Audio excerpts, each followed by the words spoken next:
What could possibly link Texas, Israel, and a seemingly obscure prophecy? Imagine a bovine creature, a red heifer, standing in the middle of these seemingly unrelated elements, stirring up a whirlwind of controversy. These red heifers, brought to the Israeli-occupied West Bank all the way from Texas, have become the unlikely fulcrum of a complex religious and political drama. For some Jews and Christians, these heifers are far from ordinary. They carry an almost mythical significance, believed to be the key to rebuilding the Jewish temple in Jerusalem. For the Jews, this is no small matter, for the temple is a symbol of profound spiritual and national identity. The red heifers are not just being brought in for show. They are intended for a sacrificial ceremony, a ritual believed to hold the potential of fulfilling ancient prophecies. Yet, amidst the faith and fervor, these animals have also sparked controversy. Their presence and the implications it carries has raised concerns, causing ripples that have reached far beyond the borders of the West Bank. These red heifers, seemingly ordinary creatures, have become the center of an extraordinary situation. A prophecy, a temple, and a volatile peace process. How do these connect? Picture this: a group of Jewish activists, driven by an ancient prophecy, advocate passionately for the construction of a third temple. This temple, they believe, will not only serve as a place of worship, but also fulfill a divine prophecy, marking a significant moment in their religious history. But this vision is not shared by all. Hamas, the Palestinian political organization, views this proposed construction as a direct threat to Islamic holy sites, particularly the Al-Aqsa Mosque, which currently occupies the proposed site of the Third Temple. The mosque, one of the holiest sites in Islam, holds immense cultural, religious, and historical significance. This difference in perspective is not simply a matter of religious disagreement.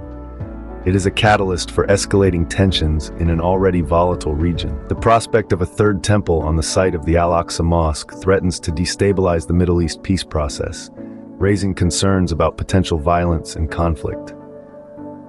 The situation is further complicated by the presence of red heifers, sourced from Texas and intended for a sacrificial ceremony believed to be crucial for the temple's rebuilding.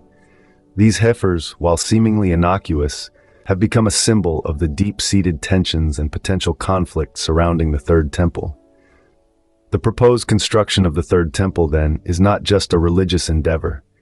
It is a complex issue, entwined with centuries-old religious beliefs, political power struggles, and the delicate balance of peace in the Middle East. It is a manifestation of a clash of cultures, a collision of past and present, and a symbol of the ongoing struggle for religious and political control in the region. The desire for a third temple, then, is more than a call for a place of worship. It is a flashpoint in a broader, more complex conflict. And from across the Atlantic, another layer adds to the complexity. In the heartland of America, some U.S. Christians watch these unfolding events with bated breath. For them, the red heifers are not just a matter of Middle Eastern politics or Jewish eschatology. Rather, they see the heifers as a symbol, a harbinger of the second coming of Christ. This belief stems from their interpretation of biblical prophecies, specifically the Book of Revelation, which details the end times and the return of Jesus. The rebuilding of the Jewish temple, for which the red heifers are deemed necessary, is seen as a crucial event in this prophetic timeline. So it's not just about a sacred cow or a contested piece of real estate in Jerusalem. It's about the hope for spiritual renewal, the anticipation of divine intervention, and the yearning for eternal salvation. This perspective adds another dimension to the situation, reflecting the global implications of what might seem like a localized issue. With stakes this high, the red heifers of Texas have indeed found themselves in the center of a global spiritual and political storm. So, where does this leave us?